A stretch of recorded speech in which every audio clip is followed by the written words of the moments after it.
In this week's episode of Studio Inter, we'll be discussing the win against Genoa, the draw against Barcelona.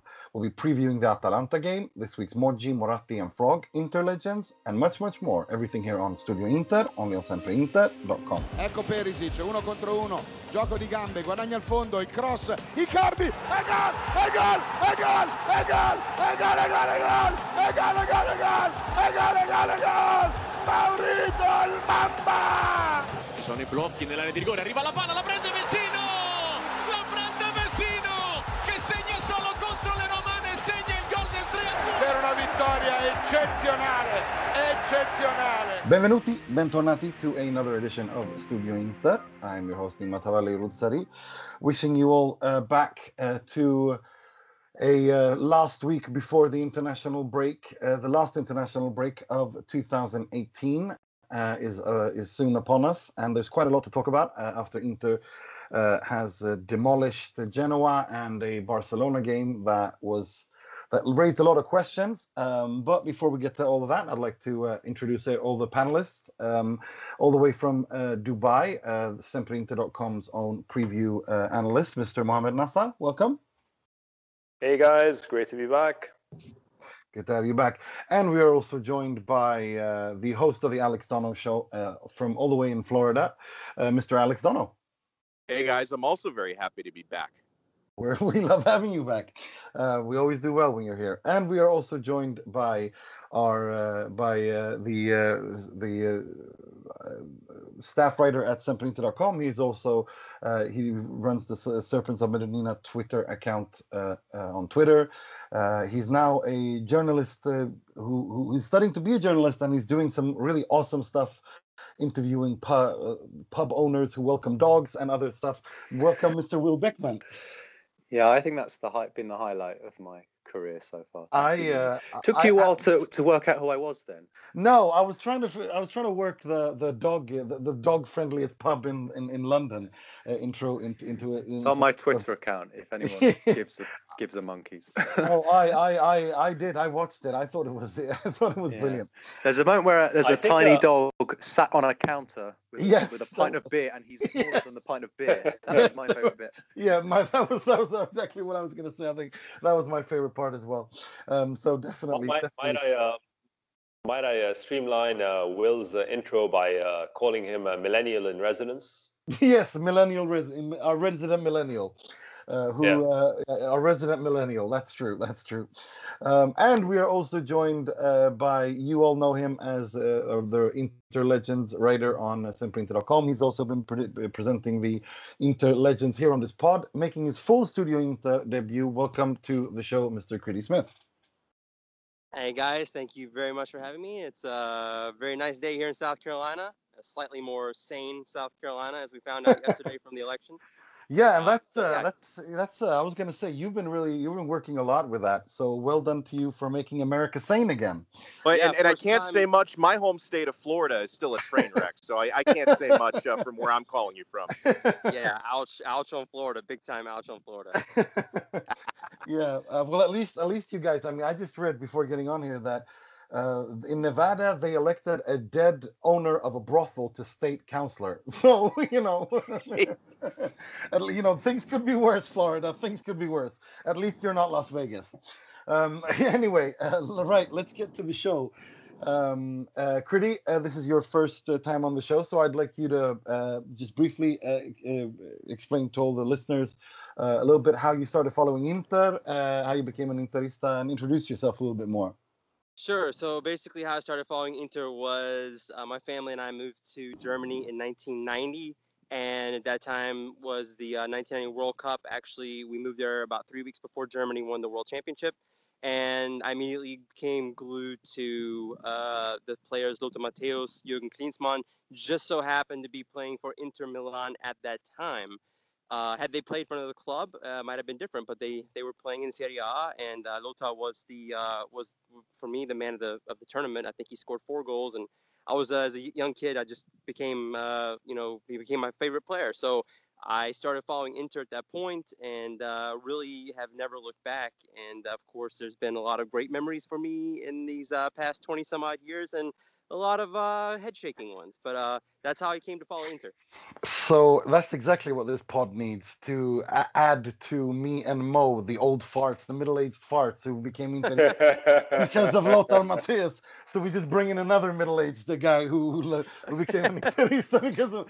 So we really need you on this podcast, Will, because otherwise this is basically senior citizen radio. If I went on this podcast, the average age of our panelists would be frightening. Indeed it would. Right. Well, let's get to it. Genoa game, I thought we should briefly talk about before going into the Barcelona game, because it kind of raised the expectations a lot for going into the Barcelona game, where Inter gave a almost perfect performance. Against Genoa, not just because of the way all the goals they scored, but just the way they played. I mean, we've talked about we wanted to see an Inter that plays well for 90 minutes, and we've not yet seen that. I think we did see it against Genoa, and what's ironic is that it was the so-called reserve team players that 5 players that usually aren't part of the starting 11 who dominated. Not to mention Joao Mario, which we're going to talk about as well. I'm really keen to hear your thoughts on this, Mo. What impressions do you take away with you after the Genoa game?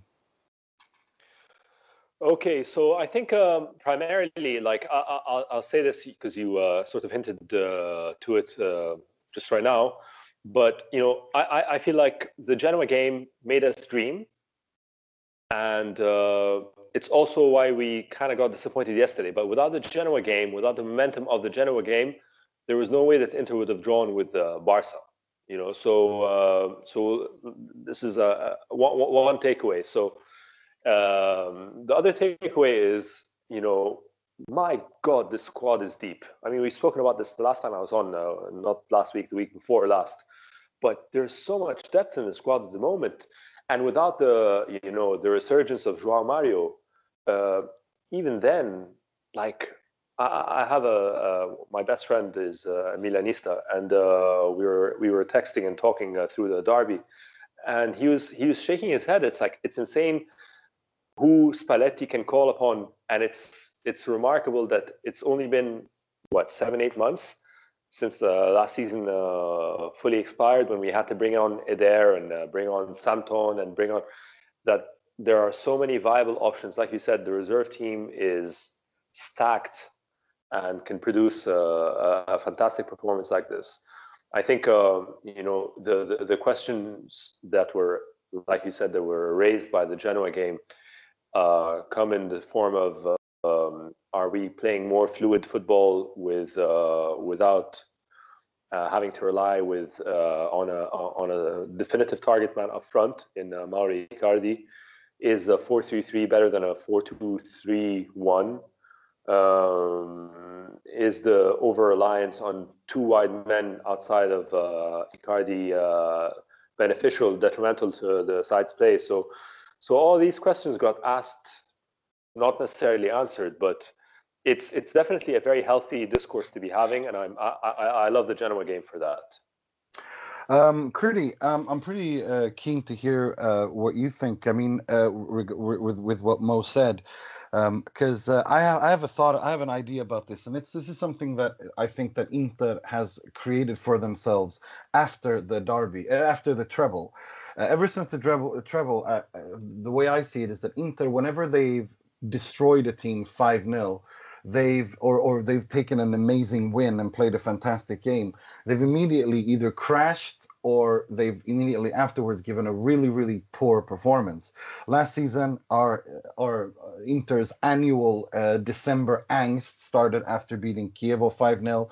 The season before that, everything was going well, and then the Lazio game came under. The 2 seasons ago under Mancini. I remember under Stramaccioni, Inter first team to beat Juventus at the Juve Stadium, or as it was called then, now it's the Allianz Stadium, and then the complete crash came. I mean, I was thinking it, although I didn't say it because I knew I was going to get, don't jinx, whatever. But how do you think? What do you think about that? Like, is there a point to this, or am I just being superstitious? No, because I saw this is kind of this performance is like a complete 90-minute performance, as Mo said, from the B team, because you saw this actually happen in the Torino match in match day 2, and they played 45 minutes and they couldn't get 90, and that's why they ended up drawing. But this time, it's like this is what happens when everything goes right for Inter. Like when you have, Handanovic seemed like he was asleep there for the first 15 minutes or so. I mean, I almost looked disinterested. I did want to bring that up, but yeah, we're gonna talk about Handanovic. I got that yeah, written down here. but besides that, I did, ESPN does a great job broadcasting the matches over here, and I watch, you're able to watch the replays, and I kept looking for specific things, and man, the tendencies are just there. It seems like the automatisms are starting to happen for Inter now. It's where they've lacked this consistency in the past. I'm not so much worried about a market crash, the week after a great performance, in domestically, because I think that Spalletti has them now performing on a consistent basis with each other. And if you can get that kind of performance from Politano, from Gagliardini, and if you've got these guys that are not getting regular 90 minutes on the pitch, and they're doing it, in a match like Genoa, which is important, they're mid-table side. You got to win. Those are the games that Inter's tripped on in the past. On their hopes, title hopes are built on these kind of things. Juve doesn't draw points against these kind of teams, nor does Napoli. So this is the kind of match that Inter has kind of landed on a hand grenade with in the past. To see them confidently do this, whether it's at the San Siro or whether it's away, doesn't matter. Just the fact of them doing it. And this is what we saw early in the season, and they built on it. I feel like this is something they built on for a couple of months now, and you're starting to finally see the fruits of their labor. I couldn't agree with you more. Will, I remember last week when we had Marcotti on afterwards, you said, or in the middle of that pod, you said that if Joao Mario, if Luciano Spalletti can get the same kind of growth from Joao Mario as he's gotten from Brozovic, they should hand him the keys to the city. Are you on your way to Milan to get the keys and hand it over to him? I am, and in the car with me is Gabi Mudingai, Zdravko Kuzmanovic, Nelo Russo, Ruben Botta, because they'd all have looked good on Saturday. That's the takeaway that I had. Not Mvila and Schelotto then. Bring them all. We could take a coach, put them down. Yeah. Honestly, they would have all looked great on Saturday, and that's the mark of a collective that works. We always said about Inter in the past that they need a great manager who does everything to succeed, and that is kind of a sign of weakness as a club, because you shouldn't need that. That's the sign that at an organisational level something isn't working. But here you've got the opposite. Here you've got, this is kind of like heaven, when everyone looks good because what's sort of pinning it up is working. I think that's what we saw on Saturday. Everything worked. And look, Genoa played on Wednesday evening. They were tired. They're in a crappy period. They're probably going to sack their manager again next week, and they'll probably bring Ballardini back. So it's probably his turn again now. It's his shift, isn't it? Yeah, he'll be back. He's been on a break. They weren't up to much, but we also made them look crap. We also contributed to that. So very, very interesting. I think if we're going to talk about squad depth, I would say that Spalletti has made this squad deeper than it seemed at the start of the season, because that is a starting 11 that 2 months ago would have frightened me. But now it's a side that you can trust in these games at home. Gagliardini scoring a brace, Joao Mario looking like the best player on the pitch, Dalbert looking like a fullback. It's just all the signs are all very, very positive, because it tells you that we've got more depth than I thought we had at the start of the season. So that's very good, because we're going to have a lot of games. So congrats to Spalletti for that. I think he's got a magic wand. But the other thing I would take away from that game is that we've now scored with 12 different players this season. And last season, it took Inter until April to reach that figure, when we were playing Cagliari in April. So we're going to talk about a collective that's functioning. I think we also have to highlight that, because it means that even though we have one of Europe's best up front, European football's best, obviously he's not European, there's a lot more variety in our game this season, which is very good. And I would actually, one more thing, and I suppose this could also fall under the Barcelona game as well. I really love Politano. just in general. Yeah. He's just a lovely man. Yeah, he really is. No, he's looking really good. And I got to say, regarding Politano, I've been very critical, especially in the beginning of the season. I thought he looked like a little bit like too much of a one-trick pony. But I don't care if he's a one-trick pony if that trick works every time. I mean, like Robben, everyone knows. Yeah, I was going to say it's the Arjen Robben school. Yeah, it's the Arjen Robben and the Suso school of football. I mean, who cares if it works? Alex, I'm keen to hear. I mean, we've seen now 2 performances in a row from Joao Mario where he's been world class. I mean, this last game against Genoa, he was unbelievable. Two assists, 1 goal, kind of a hockey assist, if you will, a second assist for the first goal. At what point can we say that this is not just a flash in the pan, but it's also a Brozovic development? Like, what do you think? You know, I think for Joao Mario, I thought against Genoa, that was a performance where a lot of Inter fans have officially forgiven him for the things that he said when he was trying to get that transfer. Yeah, he played very well away at Lazio, but he was world class in that Genoa game. You know, Mo had mentioned the questions of whether, you know, the 4-3-3 might be the better formation. I'm not sure about that overall, but I think that's the better formation for Joao Mario to perform in. I think he really excels in that. And to him, you can see he's brimming with confidence. You can see that now Spalletti is resting easier at night, knowing that for Serie A games, he has options to go to off the bench like Mario. He might even be wishing that he had Joao Mario available for Champions League games at this point. But unfortunately, that's not on the cards right now. So I thought that performance and that victory over Genoa was downright therapeutic for 2 players. The first of those is Joao Mario, but also for Roberto Gagliardini. That was so big, the brace that he scored, given I don't know where his confidence was before that match, knowing that he's not on the Champions League squad list. He had kind of had some puzzling scratches in a couple of recent league games where we thought he might feature in the starting 11, and he didn't. So I thought for him to go out there and make the statement that he did with the brace in that game, I'm hoping that is confidence he can build upon moving forward, knowing that this is another guy that, yeah, you can't use him for Champions League, but you are really going to count on him for these Serie A games. And, you know, this is certainly, you know, not only the momentum from 5-0 home to Genoa, but, you know, even though you were in, and I know we're going to get more into the Barcelona game, so I won't speak too much on the actual X's and O's of it, but, you know, to get the confidence of the draw against Barcelona, which really feels like a win given the performance of those 2 squads the other day, you know, hopefully this is something that Inter can carry into Atalanta, which has just been, you know, Bergamo has been a house of horrors for them. So really, I thought that, you know, everyone else made great points on the Genoa match, but I thought for me, the real highlights were to see Joao Mario perform the way that he did and to see Gagliardini perform the way that he did. I think that victory, those performances were therapeutic for both of those guys. No, on that point with Joao Mario, and if Inter fans have forgotten him and forgiven and forgotten what he's done, it's really interesting. After the Genoa game, we have the vote. You know, where all the SempreInter.com readers can vote for the man of the match, and you know we've been doing this for 4 years, and we've never had a victory margin like this on Saturday, as we had after the Genoa game.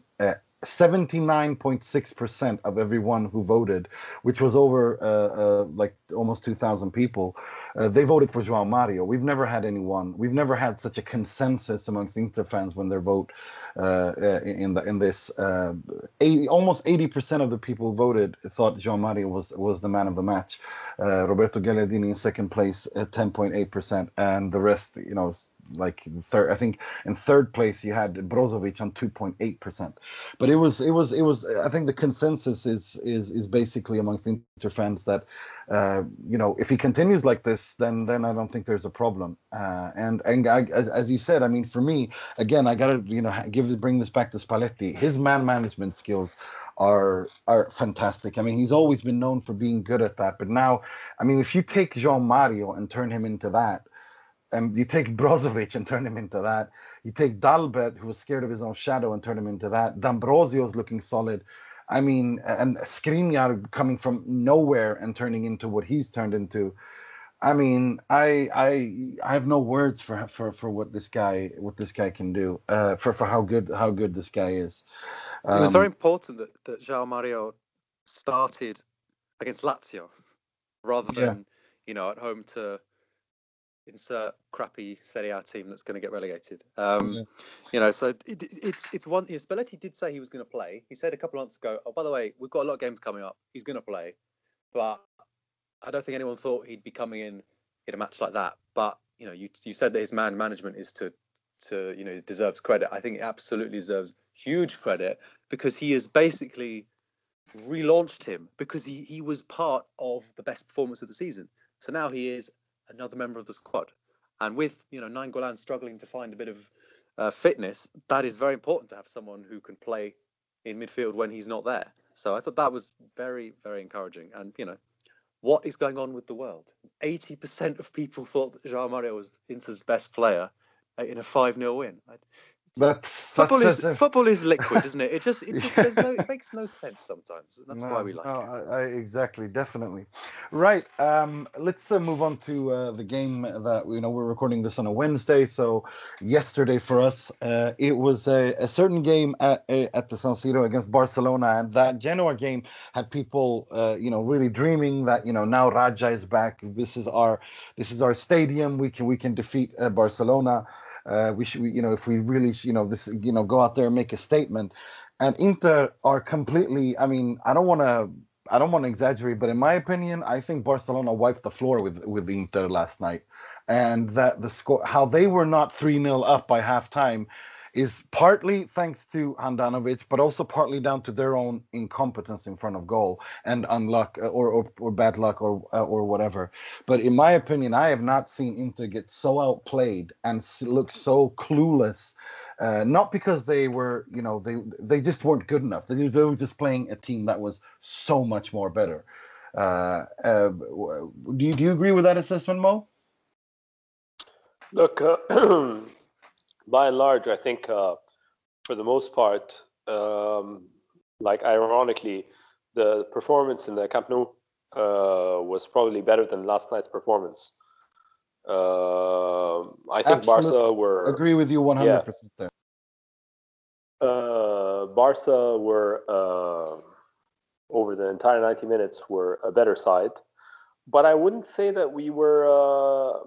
they wiped the floor with us. I mean, goals, results matter, and the colossus of the game, like the one takeaway, the two takeaways from the game were Handanovic is a good goalkeeper and Skriniar is immense. And, we owe it to these two Inter players to say that the result was a draw. So while I think that, the most disappointing performance in the season up to that point, which was the performance in the Camp Nou, was even better than yesterday's performance, I also think that yesterday's performance had a lot of positives to take away from as well. Yeah, that's a great point, Mo. When I say wipe the floor, I mean not based on the result, because a 1-0 draw is a 1-0 draw, but the way they played. I mean, I'm just gonna just looking at some stats here. I mean, for me, the way that Barcelona played, it was with the ease that they managed to play themselves out of Inter's first press. The ease with which they the ease with which they created their own press on Inter, and Inter looked completely unable to cope with them. And this without Lionel Messi as well, who was not even on the bench. He was on. He was in. he was in the stands. I mean, 8 shots on target, 26 shots in total. They had a 90% pass success rate. They had 65% possession. They made 19 key passes, had 10 corners, made 15 dribbles. I mean, for me, I was impressed by Barcelona yesterday. And again, I don't want to take anything away from Inter and Handanovic at all, and Skriniar's performance. But Critty, looking into... Sorry. So no, go. Okay, so like Will alluded to or spoke about earlier, Joko versus Jokate, so in terms of like individual plays, you were playing your most critical player in the center of the pitch was playing at maybe 60% capacity. Now, in Nainggolan. So, of course, the fault lies on Spalletti for having played him when he's not fully fit. But if you select a certain module and a certain type of play, and the one pivotal player who makes that certain module work is not at full fitness, then it's difficult to judge that system. You know what I mean? So, and again, I'm not saying that I understand what you mean by they wipe the floor with us, and I also understand what you mean when I counter that. But I think that given the same selection, the same number of players, the same everything, but a fully fit Nainggolan, we would have probably seen a completely different performance. Critty, what's your thoughts? What's your take on this? My thought on this is sometimes you play pretty and you don't win, and sometimes you play ugly and you do win or you get a result. And in this particular case, if you look back at it, I thought Dembélé played a great match, Coutinho, Suarez. I thought as a whole, Barcelona certainly outplayed us for the 90 minutes. That being said, when you have Mauro Icardi on the pitch, you only need one opportunity, and that's what he got at the very end of the match. He got one opportunity. And all the effort, the 89, 90 minutes, whatever you want to call it, of Barcelona, quote unquote, dominating us, goes right out the window. And Inter get a result. They take a point from Barca. It's essentially what they need to advance in the group. Get some points off of the what many consider the best team in the group. Get your win against Eindhoven, and then it's on to the round of 16. But the thing that stands out the most is Inter's, and I believe this was on the site today, about the never say quit, never say die attitude. This is a match. If Malcolm scores that goal last season in the same scenario, Inter full tent. Maybe not last season, but definitely the season before. If you're talking about the chaotic 2016-17 season, but maybe last season, because the mentality is now changing, but it wasn't quite there last year. I think we can all agree on that. This is a game in that instance. 8 minutes to go, you have to score an equalizer against Barcelona. You give up, whether it's at home or away, it doesn't matter. And they didn't. And the same guy just criticized for being asleep at the wheel in the Genoa game. Man, he showed up and played his butt off against Barca. If it hadn't been for Handanovic, it could have been 3-4-0 before Icardi even gets that one goal at the end. So Inter's having these performances by these individuals that are, when they all come together, when it all comes together and it's truly a cohesive unit, I think we're almost there.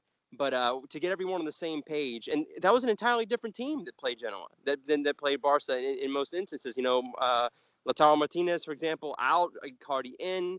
That's there were a lot of changes, and I think Mo's right. If you have a fully healthy Nainggolan, it does change the complexion of your team. So I'm not dissatisfied with the result. I take 1 point off Barcelona, home, away, or neutral. But overall, we have to be satisfied with this, I would think.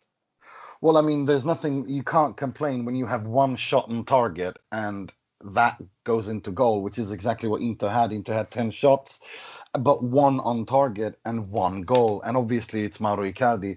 I'm keen to hear what you think there, Will, because I think Lautaro Martinez showed yesterday that he should have started instead of but he should have started instead of Reggio Nainggolan, and maybe even should have come on before Borja Valero. Do you agree with that? I mean, it's difficult because he did start on Saturday and he wasn't particularly impressive, I don't think. I mean, he fought very well. He was very involved, but he made quite a few sort of strange mistakes in front of goal. And the vibe on social media afterwards was kind of, let's rein back a little bit. He needs a bit of time to adjust, and maybe we've gone too quickly with sort of all these compliments. But then you see what he did last night. I mean, the assist. I mean, it's not. I should know if it is officially an assist because it may have taken a touch off someone else. But that was incredible. That forward play. That was to set up Icardi, because he couldn't get the ball to him in any other way. It was just such amazing sort of technique and grit combined to produce that assist in inverted commas. As far as the team is concerned, I think Spalletti seems quite reluctant to play both of them together. He's been getting a lot of people asking him to do it. but he always seems to make noises along the lines of, yeah, but we're not balanced enough, and maybe they're going to trip over each other's feet. So I'm not surprised he didn't do it, and I expect if you're going to do something like that, you probably wouldn't experiment it into that match. Yeah, I don't think it would have changed a huge amount, to be honest. I mean, you said it yourself. Barcelona are on a completely different level to this team, and we just, we had an ulterior confirmation of that last night. So I don't think it's the key factor, to be honest. But yeah, it might have changed something. Alex, I'm keen to hear your thought on something, because this is something that I've been thinking about a little bit since yesterday, and that is that, okay, Barcelona, Inter, this is the first time that the Inter are back in the Champions League in more, in 7-8 years. As Will said last week, it was last week when Will said brilliantly, like, was it 2 years ago we lost against Beersheva and Southampton.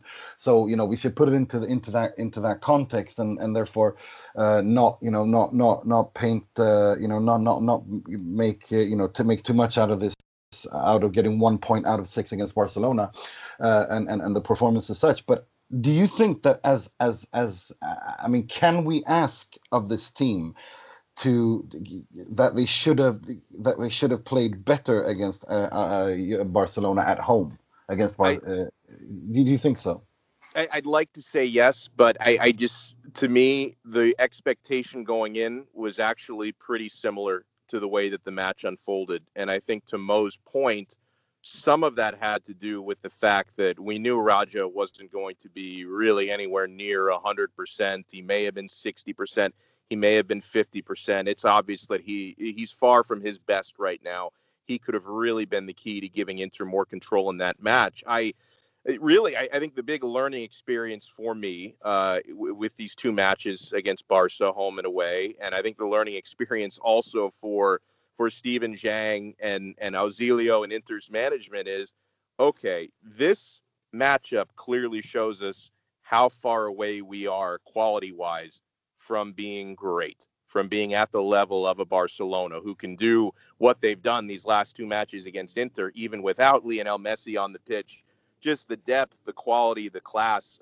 These squads are not on the same level. Certainly Inter is closer to that level now than they would have been a year ago had they been in Champions League. It would have been a disaster playing a home and away against Barcelona last season. It probably would have been a 3-0, 4-0, 5-0 loss last night. But to me, my biggest takeaway from yesterday specifically, I thought that Critty hit the nail on the head. I wasn't surprised by the difference in quality. I think it could have been a different match, though. You remember Inter had a scoring opportunity within about the first minute of the match. Immediately they took it down the pitch, and Icardi had what would have been an assist, I think, to Vecino, who just couldn't finish it.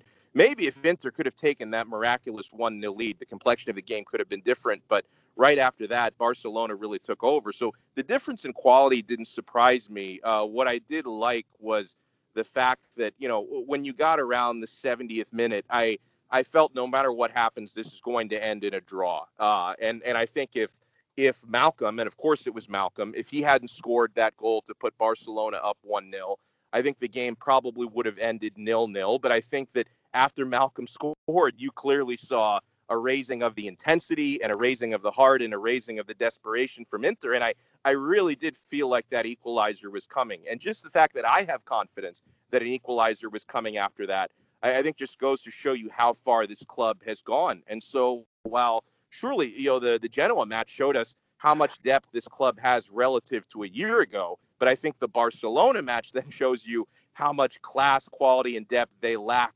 compared to the Barças of the world. So, I think that there is still some work to do, adding quality to the squad, and, to a lesser extent, the January window. And I'm sure this summer is really when Marotta and Auxilio are going to flex their muscles. But, I mean, to me, I was very happy to get any result in that match because I knew even at the San Siro, it was going to take a lot to get anything out of that. I certainly wasn't expecting 3 points. I was cautiously optimistic about 1 point, and would I have loved to see them play better? Absolutely. But to me, I am 100% satisfied with getting a point the way that things went yesterday.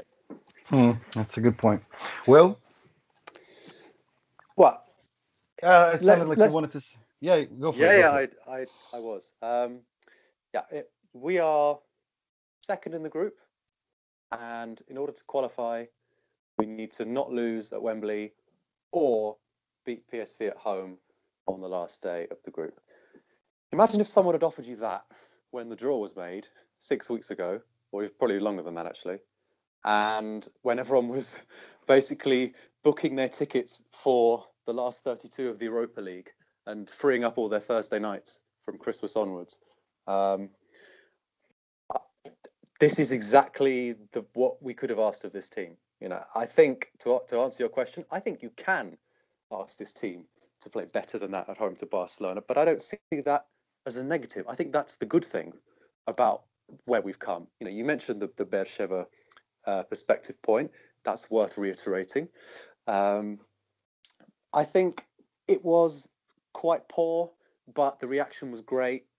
And look, you have to keep this in perspective. Like when the draw was made, I said something on the lines of "no pain, no gain." Right? You know, the only way you can really improve, like in life as well as in sport, is to take yourself out of your comfort zone, and you have to risk getting a bit embarrassed.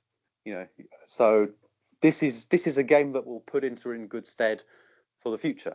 You know, if we were to qualify again for the Champions League next year and we get Barcelona group, we'd probably do better. So yeah, I'm pretty positive. The performance was not great, but we reacted. Actually, I don't think you even need to go back a couple of years ago to talk about a time when Inter didn't react. Remember Parma?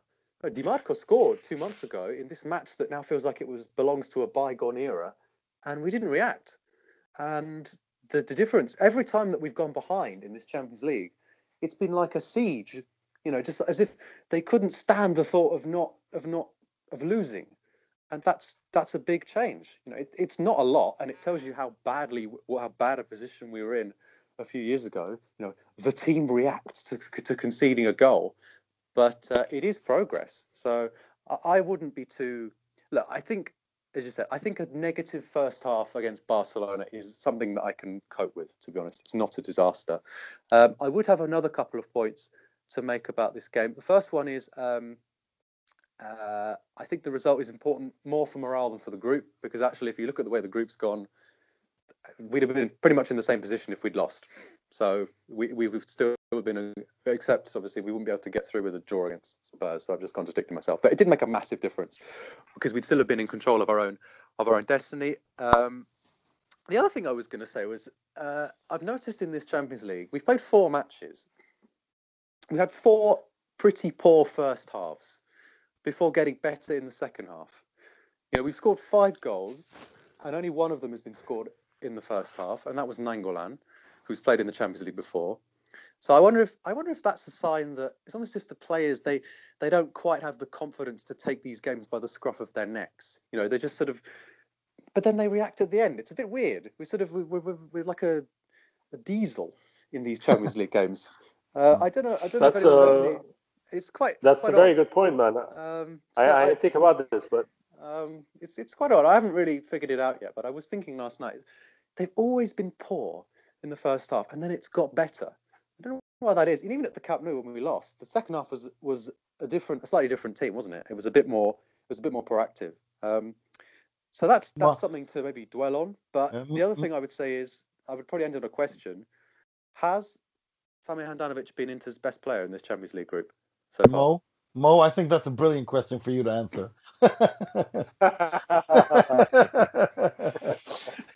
So by all means, Mo, do you think Samir Handanovic has been Inter's best player in this Champions League after Icardi, if we disregard Icardi? I'm really putting you on the spot here. Yeah, no, look, I don't. I've been through this ad nauseum, you know. I know. So, I'm just joking. I'm just kidding. I think he's a great goalkeeper. He does what he's asked for often enough. There's just that one flaw. So yeah, I'm not. Yeah, it is what it is. He's been very good. Let's just leave it at that. No, I mean, Yeah. the thing is, like, all goalkeepers have their weaknesses. I mean, even the best have their weaknesses. I mean, Gianluigi Buffon was, throughout his illustrious career, he was always known as not being very good at saving penalties, etc. So even the best have their flaws. With Handanovic, I think it's like Critty said earlier, this thing where his nonchalance is incredibly infuriating. He looks like he just doesn't care. He doesn't react, or he's sleeping. I think that's more what it is. It's the aura he portrays. It's a kind of arrogance and nonchalance. Because I've been studying this quite, a lot. Because there's a lot of people who Handanovic, they bother them. And I've been thinking why that is, because it's not so much the fact that he doesn't, the reasons given is that he doesn't move or whatever. I don't think it's that. I think it's the aura and the psychological impact that he has on this team, of the way he behaves, the way his facial expressions look, the way his body language looks. That's, I think, what kind of causes this criticism. Because because I mean, if you look at it like, if you look at it in terms of what a goalkeeper needs in the air, shot stopping, feet, how good he is with the feet with the ball at his feet. He's improved, or is very good at all of those things. I mean, when it comes to saving penalties, I think he's like 1 or 2 saves away from beating the Serie A record of saving the most penalties. So he's got everything. But I think with him, it's more the issue of this kind of nonchalant behavior, or this aura that he gives around him, that he just doesn't seem interested. And I think that's what bothers people more than anything. Tell you what, I don't think you can get more nonchalant than that first half incident against Genoa. I mean, what was going on? He didn't even move. We can laugh about it now, but it was 0-0. Yeah, it was. So And he looked like he just didn't care. Like, he just looked like he just didn't care. And after he hit that pass, he just looked like, so what? Like, he's got ice.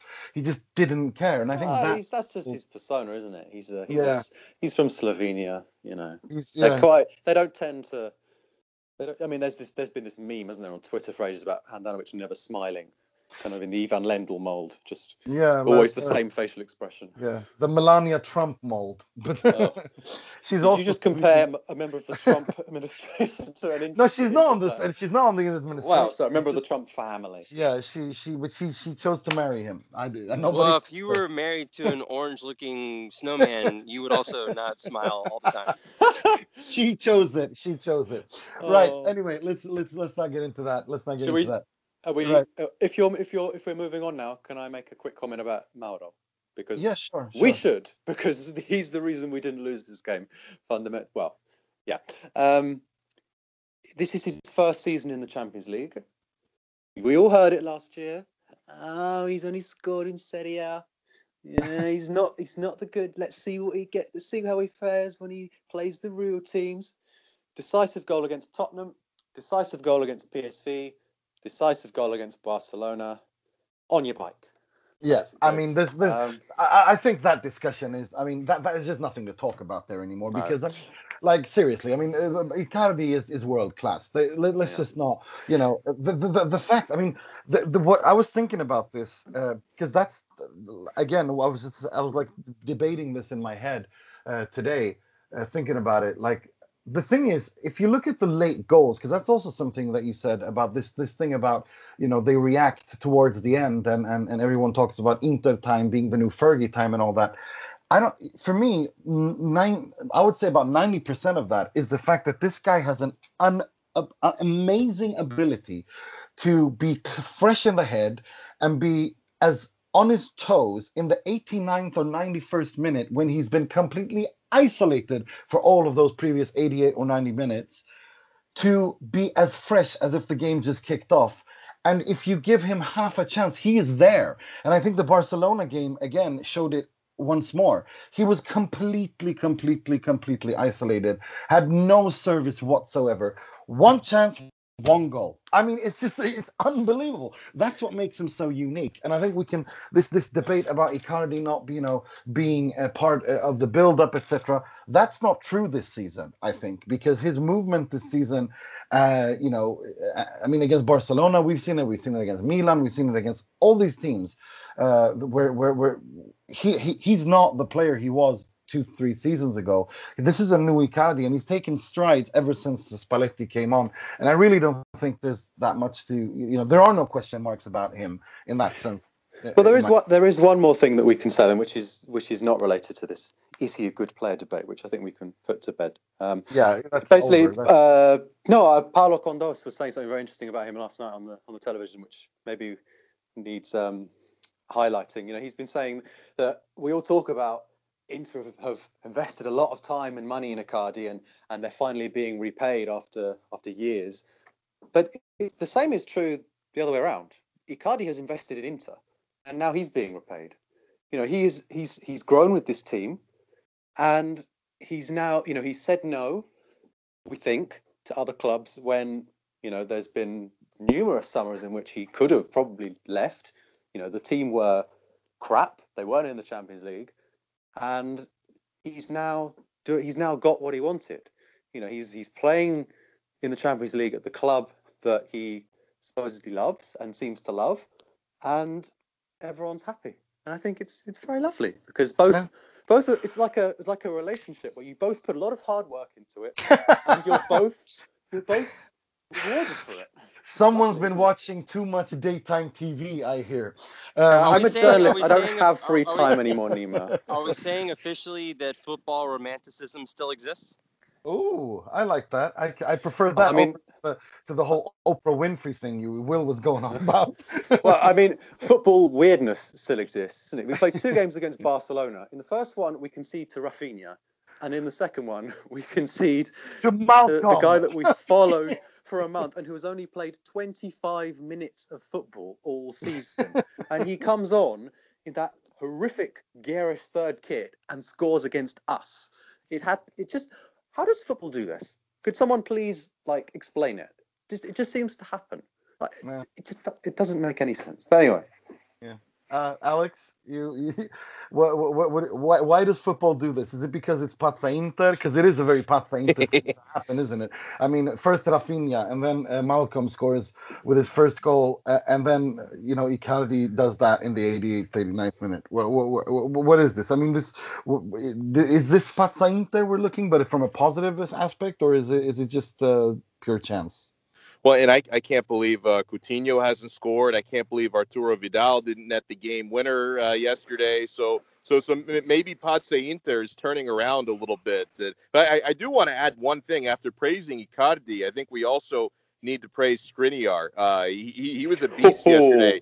He won all of the one-on-one battles. And listen, I know that all of a sudden football Twitter is catching up to Skriniar, how good he is, as he's called on Twitter Martin Skriniar. I know all that the Manchester United fans are saying, 330 million pounds, 40 million euros, no problem. He's coming in January. All of a sudden, people outside of Italy are realizing how good that guy is. Yeah, which is funny because there are a lot of people in Italy who don't realize how good he is. No, because he's worse than Romagnoli. Yeah. I was going to say, it's getting ridiculous. You can't compare him to Romagnoli anymore. Romagnoli is good. No disrespect to Romagnoli, but Skriniar is other level stuff. This guy, he does. The only weakness he has is the fact that he's not very quick. But he makes up for it by reading the game better than so intelligent that it's rarely an issue, isn't it?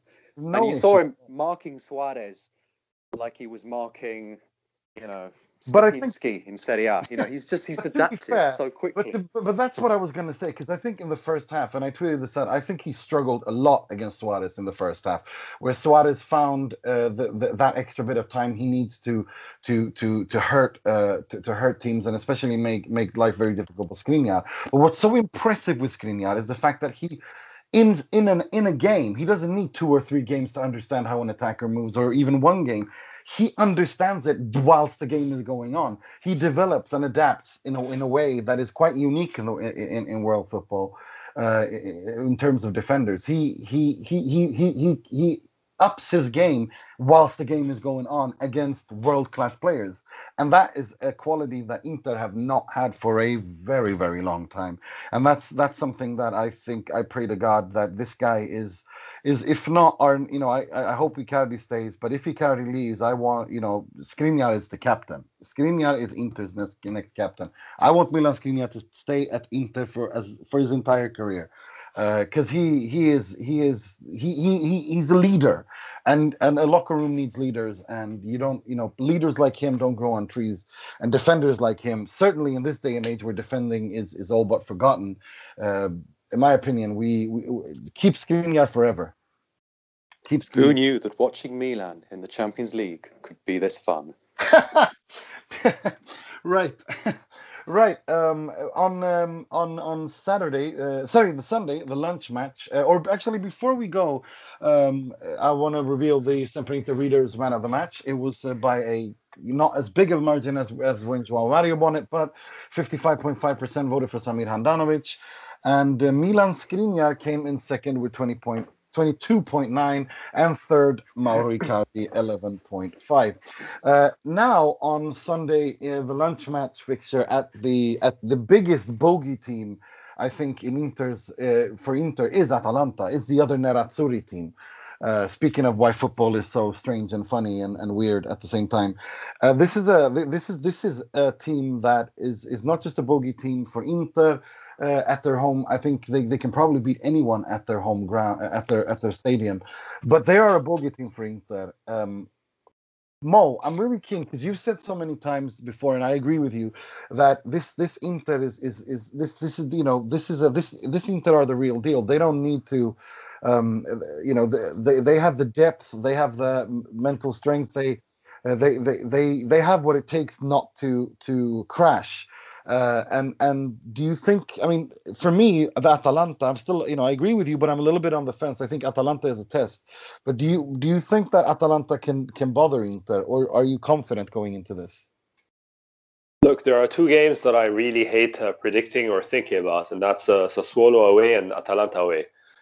I think that the result is independent of the form and the condition that either side is in. I think the result doesn't if we beat Atalanta, it's going to be against the odds, because it's written in the fates in life that this match is going to be always tough for Inter. So I have zero confidence, like Mr. Optimism, whatever you want to call me for this on this podcast. I hate this match, and I hate lunchtime matches even more. So Bergamo on a lunchtime match, I have maybe two wrongs will make a right. maybe two wrongs will make a right. Come on, Mr. Optimism, get it going. Just maybe a lot of things, but what I'm like, the big picture here is, I think that even if the result is not what we want, I don't think it's gonna. I still have confidence in the side that it's not gonna result in a meltdown or in a loss of confidence or in a whatever. I think the momentum, the quality, the belief, the everything in this side is good enough to be able to get over the Atalanta hump, no matter how dire it is in terms of an end result. But I hate this match with all my heart. Critty, do you hate this match with all your heart too, or are you looking forward to this? I'm looking forward to it because at some point Inter has to break this curse of this the post Mourinho era of losing to Atalanta, losing to Udinese, losing to Parma like they did earlier this season, losing to Torino, losing to Sassuolo. They've got to beat these teams, and this is exactly what the pundits in Serie A and around the world look at Inter to do is beat Juve and then lose the next week to Sassuolo. That's exactly what we're known for in recent times, and even under Frank de Boer, we beat Juventus and then and then we lost to, I don't know who it was after that, but lost a match we had no business losing. And this is a test. This is a testing ground. This is a chance to prove that you can beat these mid-table teams. I know Atalanta right now has scored 10 goals in their last 3 matches. They've won those 3, but they're against Bologna, Parma, and Chievo. And Chievo is actually in the negative, and they haven't even got an actual 0 points yet. So I mean, let's put Chievo where they actually belong. So I have to look forward to it. I have to look at it as, at some point, in our lifetimes, yes, you too will at some point, even though you're young. At some point in our lifetime. I appreciate the distinction you make for me. Let's just keep reminding people that I'm the youngest one in this. Well, dude, you as you said yourself, you bring the average age of this podcast down to a respectable level. So that's why. That's right.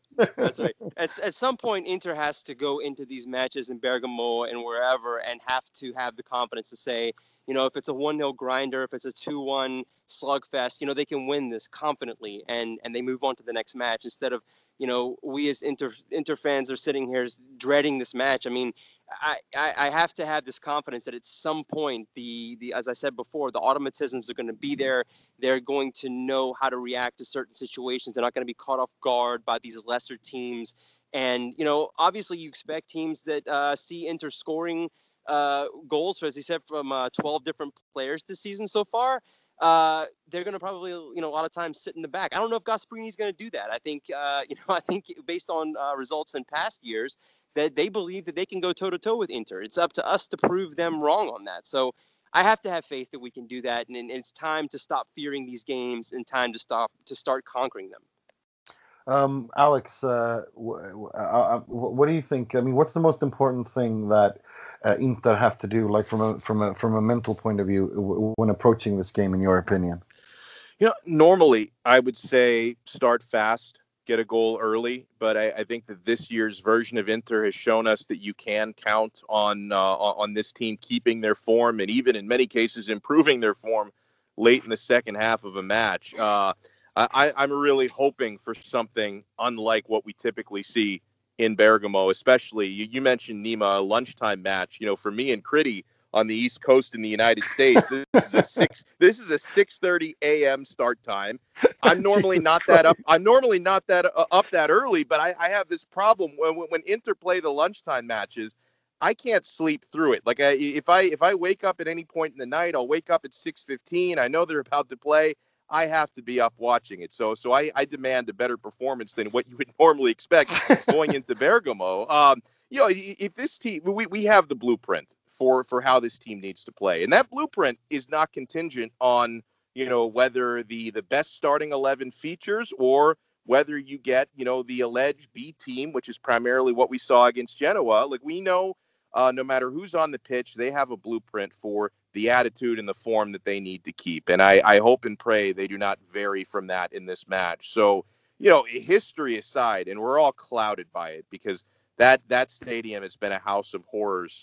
So history aside, we know who's got the superior squad. We know who has more talent. But keeping the history in mind, I am not expecting, a 3-goal, 4-goal, 5-goal margin of victory. I'm expecting something along the likes of a 1-0 or a 2-1 victory for Inter, and I'm not expecting it to be pretty. And at times, it's probably not going to be very fun to watch. But I think we can probably all agree that that's the sort of match where 3 points are 3 points. If you can get out of Bergamo, whether, this may be the type of performance where the pundits are saying, kind of what they've been saying about Milan for the past couple of weeks, that, yeah, they're getting the 3 points, but they look so ugly. There are form problems. If you have that sort of a performance and you win ugly, I'm not going to complain about that whatsoever. I will take 3 points out of Bergamo and not regret it for a second. So I am expecting Inter to come away victorious, but I'm very cautiously optimistic about it. Ilicic always seems to play really well against Inter, and he's a really good player as well. But aside from Ilicic, who do you think will be Atalanta's key? Who will Atalanta, you reckon, look to hurt Inter? Well, Andrea Petagno has left now, so I can't nominate him. Papu Gomez usually, Papu Gomez is the perfect fit with Gasperini. I wondered what Gasperini would do with him when he turned up, and it was even better than I imagined. He's been. I don't know if he's torn us apart in a match since Gasperini turned up, but he's definitely had some performances in the past. I mean, he's always the one I'd look for. Duvan Zapata scored for the winner last week against Bologna. They've been waiting for him for a while. He's probably the kind of player that Skriniar and De Vrij and Miranda, whoever who's playing, should probably deal with. So maybe not him. Rigoni has been interesting. He's scored against Roma earlier in the season. He's blown hot and cold. Yeah, I mean, there's a few options, but it's the pitch, isn't it? It's that stadium. I mean, I'll borrow a phrase from Fulvio here. This is a campo del cazzo for Inter, right? Yeah, let's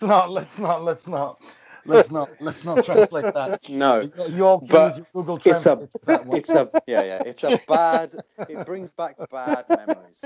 So and that predates Gasperini. When you throw him in as well, then my word. I mean, this is yeah.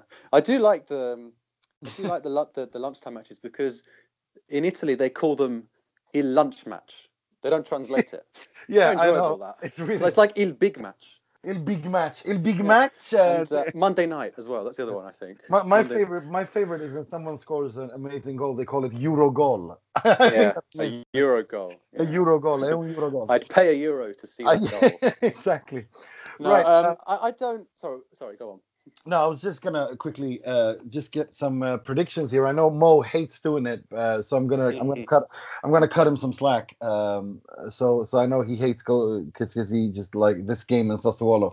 For me, it's Verona playing Kiev or Hellas away at that stadium that lies just to the north of Mordor. You're going to tell us about your experience again, Nima? No, I'm not. It was We're all here to support. No. This isn't a support group. I don't watch Dr. Phil. It might be on Monday.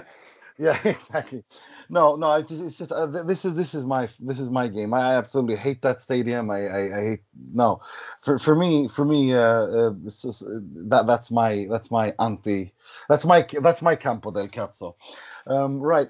So no, I want to ask the rest of you, starting with you, Will. Predictions, just quickly. Give me a result. Oh, I don't like this game either. I'll say 1-1, which actually is not a disaster, to be honest. I would say, who's going to score? Zapata and Joao Mario, because he's in such great form. Yeah, those. I think Icardi and I think 1-1 too. I think the same goal scores, but Icardi will score. Alex, I say 2-1. Same goal scores plus, and this is wishful thinking on my part, but I'm going to try and wish this into reality. Keita Balde gets his first goal of the season. I would love to see him. Yeah, well, a lot of us did, and he may not even see the pitch on Sunday. But I'm going to take a leap of faith and say he opens his account with Inter on Sunday. There is no player I really like him so much, and that would be such an amazing thing to happen for him to like let loose of all the potential he has, because I really liked this player when he was at Lazio. He's the next on Spalletti's Midas touch. Yes, he so certainly is. Critty, results and scorers. 2-1 to Inter. Gomez with the Atalanta goal, Skriniar off of a header, and Icardi from open play. That was detailed. There's no questions there. No ambiguities there. Right. I'm gonna leave Mo alone on this one because he hates this game. So you get one pass a season, Mo, and that's yours. Grazie mille. You've spent your joker wisely. Yeah, exactly. You spent it wisely. Right. Right. Now it's time for us to walk down memory lane and look at heroes of yesteryear. This week's Inter Legends with Mr. Critty Smith. Non è un personaggio che può essere sostituito, perché era un personaggio assolutamente unico. Il fatto che abbia sempre pensato e avuto nel cuore due colori, il nero e l'azzurro. So guys, this week is our first manager. Inter Legends manager. We're going to talk about this appropriately as Manchester United is currently playing, and Inter is currently having a very successful Champions League run so far after 4 match days. We're going to talk a little bit about the last time that Inter really had Champions League glory. No, not the 2011 campaign. Now we're going to talk about 2009-2010. José Mourinho is this week's Inter Legend, and some people might say, well, how can you be an Inter Legend after 2 seasons? Well, you can, and I'll tell you why. first of all, he came to Inter in 2009, and I think it's amazing. 2008. And I think it's amazing that, people blame him for being hard-headed now, but he was just coming up in the ranks at that point. 5 years really on top of the European game with Porto and Chelsea. I'd already had a Champions League, as an underdog victory under his belt with Porto, beating Monaco back in 2004. So both of them underdogs really in that match. That was his first sort of claim to fame, and then got the Chelsea job off of that. But coming to Inter, he tried to kind of fit a square peg in a round hole with his 4-3-3. And what I mean by hard-headed was, at Manchester United, it seems like he would try to make this work come hell or high water. But he quickly reverted back to the Mancini 4-3-1-2 from the previous 3 seasons. And it worked. Inter won the Scudetto again, 4th straight time. But the reason that Mourinho was brought in was to win the Champions League. This is a guy who was brought in to fill in Mancini's shoes to take Inter to the next level. They had not been to the semifinals of the Champions League since 2003. So by that point, going on a decade at that point. So we fast forward to the 2009-2010 season. Inter does enough to hold on to a 5th consecutive Scudetto, but it's what they do in the Champions League. Funny enough, it was Barcelona in the group.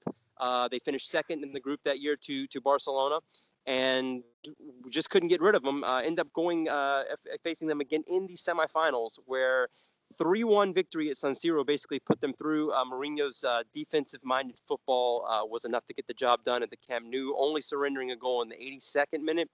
And it's his personality. Mourinho brought this air and this winning mentality to Inter that it seemingly Mancini it wasn't on par. It wasn't the same thing. Mourinho is a winner. He brings the arrogance and the funny quirks, the confidence. He instills this within a team. And while it hasn't always shown through at with United and later stages of Chelsea, he did this for a decade. And the crowning achievement was the treble with Inter. It's just how he was able to get the players that he needed in that second season with the sale of Ibrahimovic, that basically brought in a ton of money, which financed obviously players that helped Inter win the treble. But also brought over Samuel Eto'o from Barcelona in addition to the funds they received from Barca.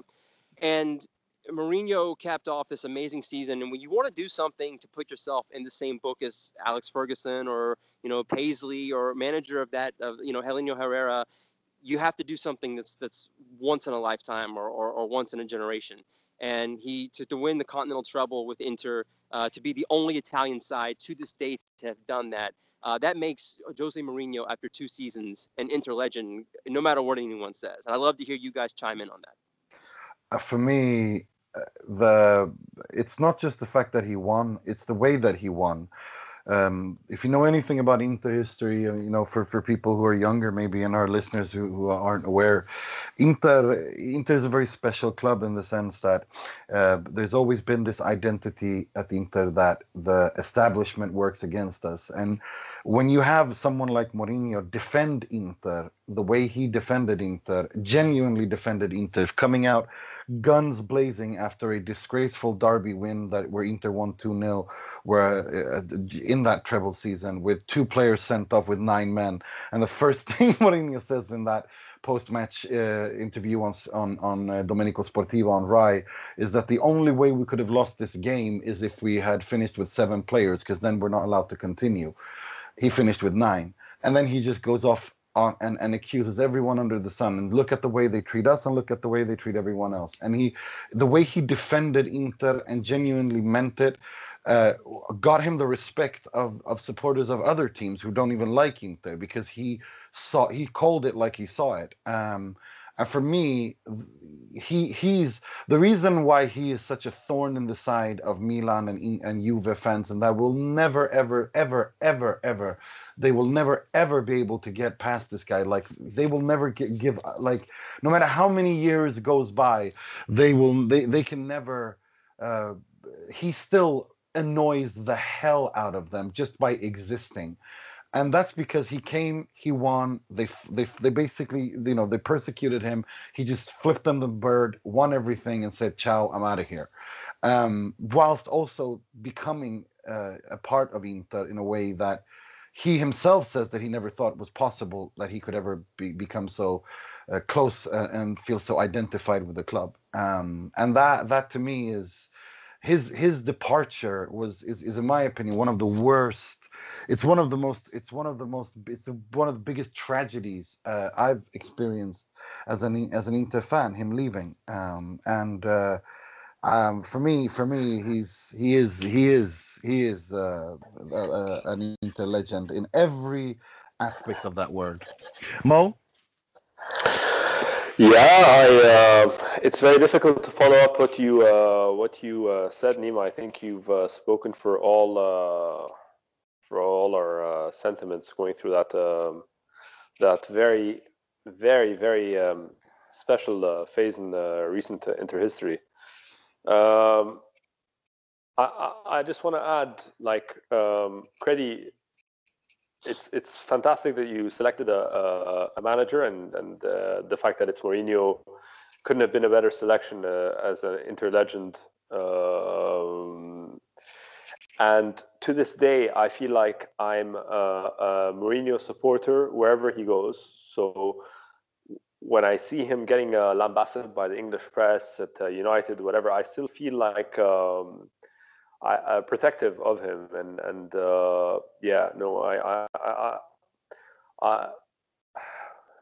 difficult to add on to what Nima said. He's a really, really special person, the special one for Inter, for the fact that Juve have tried and can't replicate the history that he's made under this club, for the fact that he left under such emotional and like the scenes of him hugging Materazzi and both of them crying at in Madrid, and it's Mourinho. There's no more romantic figure to exemplify the modern era of Inter than Mourinho can. So yeah, well done. Agree. Alex, would you take Mourinho back? I want to quickly ask everyone that. Would you take him back? I'm glad you asked that. No. And again, I agree with everything that you and Mo said about the fond feelings, his legendary status, and like Mo, I am very protective. I defend the guy, and I am very close friends with a lot of Premier League fans, a couple of Manchester United fans who throw him out of the bus, and I defend him time and time again. To me, his brief time at Inter was so special, and I think at this point in Mourinho's career, he has gotten so embattled that I don't know if his personality is still exactly the same, and if you could catch lightning in a bottle for a second time here at Inter. So honestly, I don't want him back, and I think a big part of that reason would be I don't want to potentially spoil the memory of his first stint with this club. That, God forbid, if he were to come back and things didn't work out and it were to end in any sort of disappointment, I don't want to take anything away from the time he spent at this club and from that treble winning season. And just to look at how, he really still does identify so much with Inter. Look no farther than, 2 weeks ago, Manchester United drops that 1-0 Champions League loss at Juve or I guess it was at Old Trafford, but there were Juve fans there heckling him, and he flashed up the 3 fingers at them for the treble. I mean that to me, it still shows you until he's on his deathbed, he is going to be trolling the Juventini with those 3 fingers, and to me it's special. But no, I strongly feel, and I know his name was thrown around even a few months ago when Inter was struggling a bit to start the season. Oh, do you want Spalletti out and Mourinho back, or do you want Simeone in, or do you want Conte in? And on Mourinho, I always said no. I don't want to soil the memory that I have of his previous stop here. Nima, real quick, you've made this point before on the Inter Legends series, and I do want to point this out. Yes, Mourinho was legendary, and his treble, the treble winning season is great, but we also have to take into account those were a special group of players, especially Diego Milito, who you've mentioned, who you brought up many times. The heart and soul and determination of that man he really did bleed and would lay down for this club and these colors and the crest any day of the week, 24/7. This would not be the same group of players, and I don't know that it could be duplicated. I don't know that it's like Alex is saying. Even if he were to win a Scudetto, it's always going to be judged. Well, what did you do in the Champions League? Did he succeed? It's almost a curse if he were to come back from day one, and it's almost mission impossible. I don't think Inter will ever have another manager that will get me as a fan, into a situation where I look up on YouTube old post-match interviews of him where he is just Mourinho, the way he just.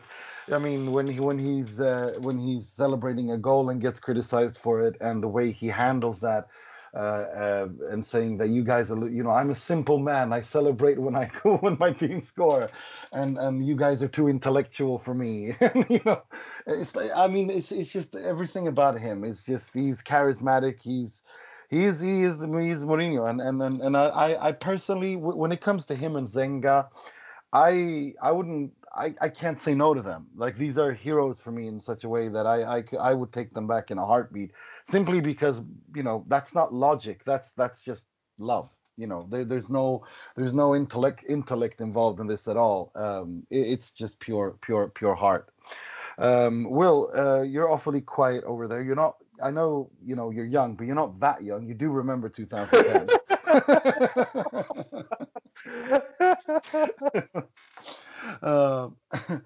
You there? You there, man? Of course. No, but let me know. What are your thoughts? Who is Pietro Lomonaco? He was fun. Yeah. I don't have anything to add. I can't really think of anything that. That Lomonaco thing is absolutely. Who do you mean? You mean for all those who don't remember, Pietro Lomonaco was the sporting director of Catania. He had criticized Mourinho for celebrating or doing something Mourinho-like, and they asked him about it. And Monaco in Italian is Munich. It's monk. So Mourinho naturally turns around and says, which Monaco do you mean? Do you mean Monte Carlo Monaco? Do you mean the monk in Tibet? Or do you mean Monaco on the coast? Who are you talking about? That is, I mean, it's stuff like that when I'm bored and have nothing to watch, go on YouTube to relive. And I will never. I don't think we'll ever experience anything like that ever again. That season, 2009-2010. I mean, as I said, it's not just the fact that they won the treble, it's the way they won it. They won it in the most Inter-like way they could have won it. They were on the way of getting knocked out in the group stages, and they turned that around. And then they go into Chelsea, a Chelsea side that broke Premier League records that season under Ancelotti and beat them twice.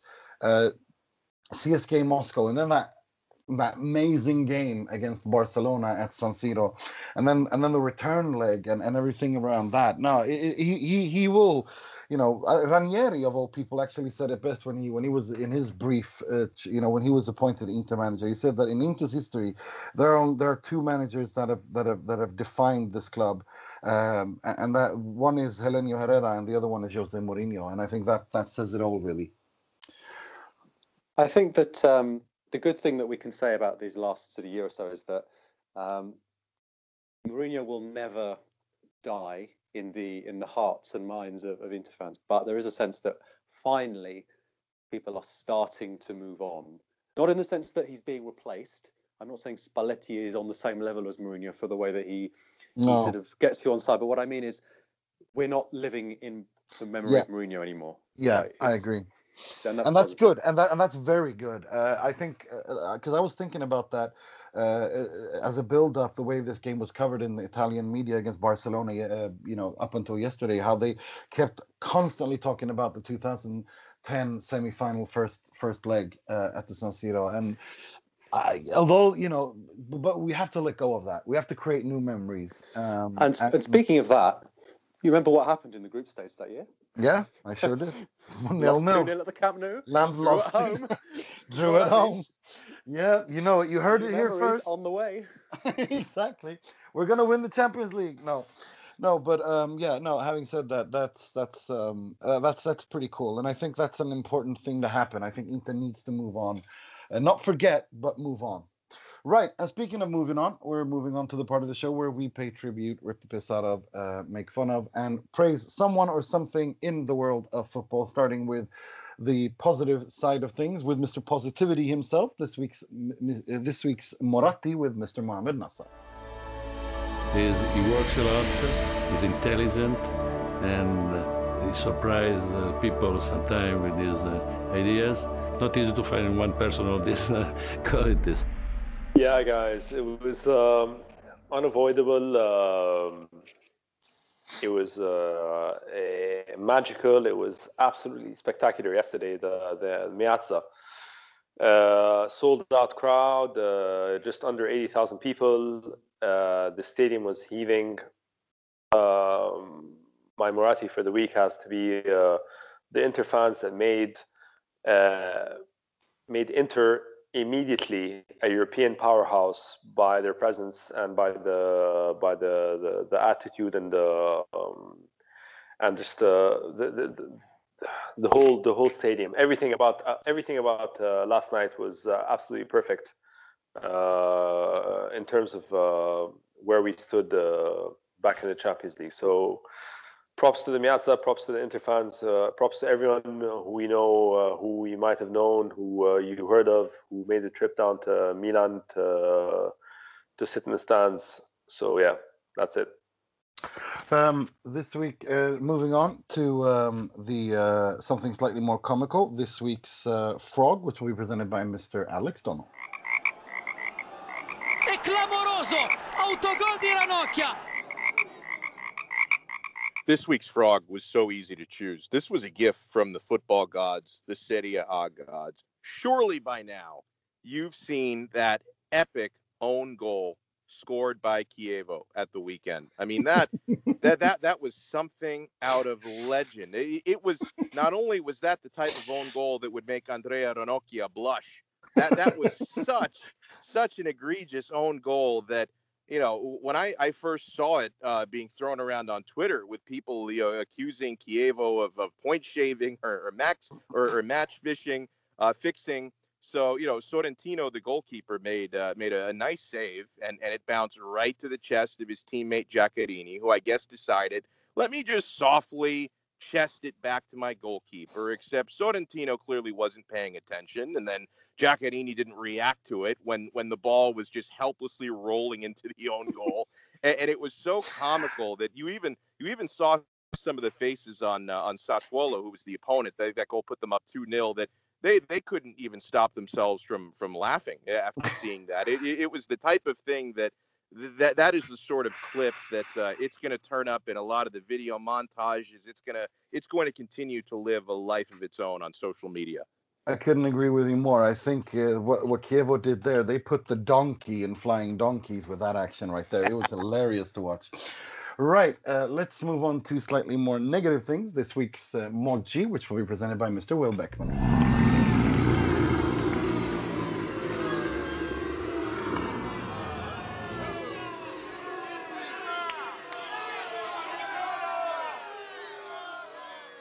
Yes, I've moved on from the Frog, and I'm doing sad stuff this week. So that's fine. I found a sad thing to talk about. We could spend a long time talking about this. I don't really want to spend a long time talking about it, but I think this week's Moggi in fairness has to come with an asterisk against it, because none